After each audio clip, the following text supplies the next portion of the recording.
I want to thank Stan Lee and Peter Paul. If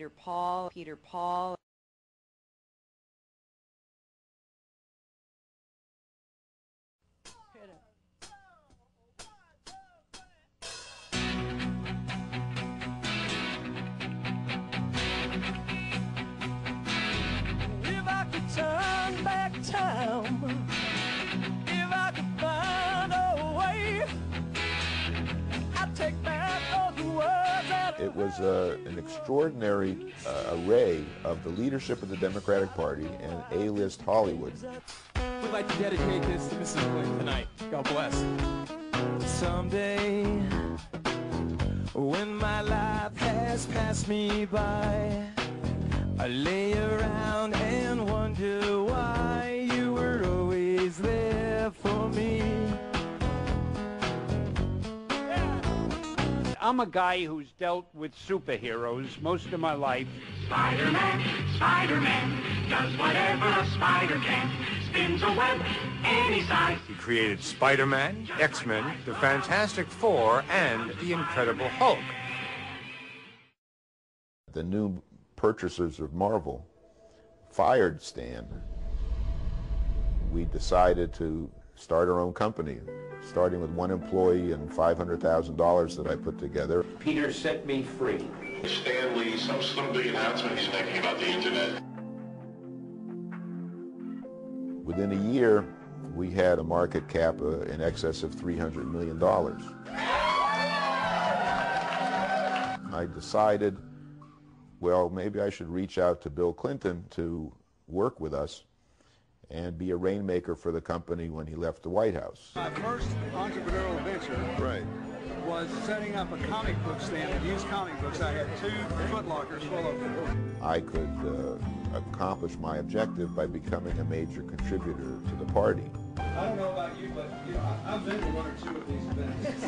It's critical that we all chip in and contribute whatever we can. We want to thank you, and we're going to be there for you. That's great. It was great to see you. Look forward to working with you.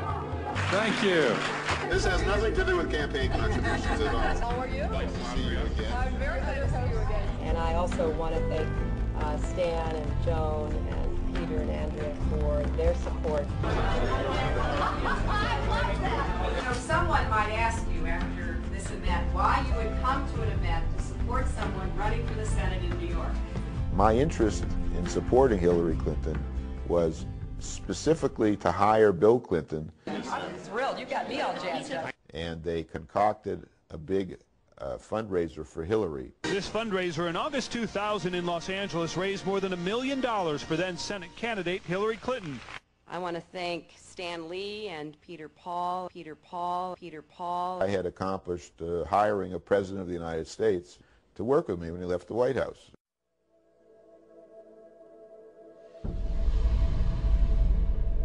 The Washington Post published the first article of Peter Paul having a felony record from 2 decades previous. And that I didn't contribute any money to her campaign, and she vowed she wouldn't take any money from me. And her representatives, in making these false allegations, were lying on her behalf. The Clintons now had to pretend that they did not even know who Peter Paul was. Do you recall Mr. Paul? Do you recall working with him at all? A few days later, on August 18th, they each sent me handwritten letters which professed our undying friendship, their undying gratitude. A week after that, I got some signed photographs from the White House, from Bill, from the event. A full 2 weeks from the original story in which Hillary vowed never to take money from me, her finance director faxed me a request for $100,000. My reaction to that was, well, why would I send any more money when you vowed not to take any more money from me? This appears that it was planned all along that they were going to deceive Peter Paul, steal his Japanese business partner, and do damage to his company. Tendo Oto had promised to infuse Stan Lee Media with $5 million in November of 2000. Bill Clinton's business partner, Jim Levin, had flown to Japan, stolen Tendo Oto as a business partner, made his own agreement, And what he had effectively done was convince Otto, instead of working with the president with me and my company, that he could work directly with the president with Levin. So that began to trigger a meltdown of the stock. The company collapsed as a result. I discovered that in the filings that Hillary's campaign filed with the FEC, they had entirely omitted any reference to any of my contributions. The Clintons took $2 million from me and hid it. Now, what we're looking at here is the largest election law fraud in the history of the United States. And he told the feds that the Clinton campaign lied about it. Don't tell everything. And I delivered a demand letter to Hillary Clinton. We had filed the civil suit against the Clintons, which detailed all the money that I'd spent with copies of checks and invoices. And then I discovered that I was being investigated in connection with the misuse of my brokerage accounts. I was suddenly detained by Interpol in Brazil for extradition. They moved me to a remote part of this jail, which was called the Corridor of Death, in which 16 inmates had been immolated. They would be chanting, "Burn the gringo." My family wasn't able to hear from me at all. They didn't know what was happening. And I never knew from one day to the next if he was alive or dead. The Clintons were able to have the original civil suit thrown out on the basis of that I was a fugitive at the time. Hillary's skill has been in seeing to it that obvious crimes didn't reach the level of being placed in front of a jury. Because if they ever had, she might have been baking cookies in the same place that Martha Stewart did.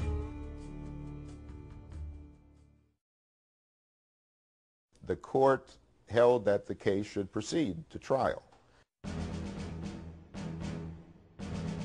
But clearly this could have implications for Mrs. Clinton's political future.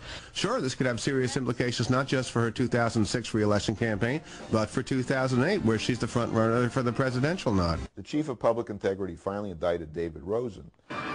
The finance director for Hillary Rodham Clinton's Senate campaign is in trouble with the law. The Fed's charging David Rosen with intentionally understating contributions for a Hollywood fundraising gala. Hillary Clinton's former chief fundraiser under fire for allegations of lying about the cost of a fundraiser put together on her behalf. The judge that officiated over the Rosen trial was appointed by the Clintons. The judge stated that Hillary had absolutely nothing whatsoever to do with that case. The judge went out of his way, took every possible effort to make certain that everyone on that jury knew that Hillary Clinton had nothing whatever to do with what Mr. Rosen did.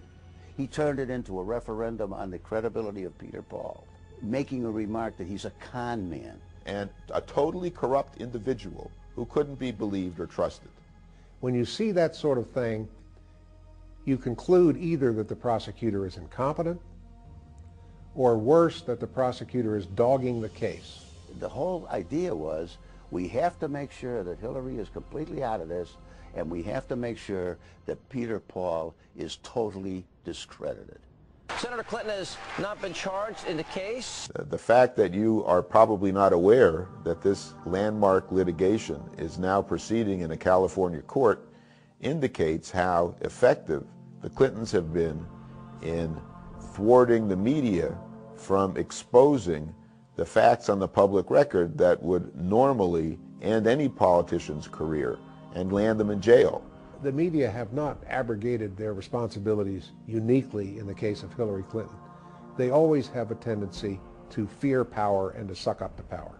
Hillary Clinton is not in the loop in any direct way. It would be very difficult to stretch fingerprints to the senator herself. I'd be amazed if there's any evidence directly. The senator played absolutely no role in what happened with the campaign's finances. So I think it's pretty clear that this is far removed from Hillary Clinton. Now, if there's evidence, that's another matter. You're making an accusation. Can you prove it? How can you prove it? What proof do you have?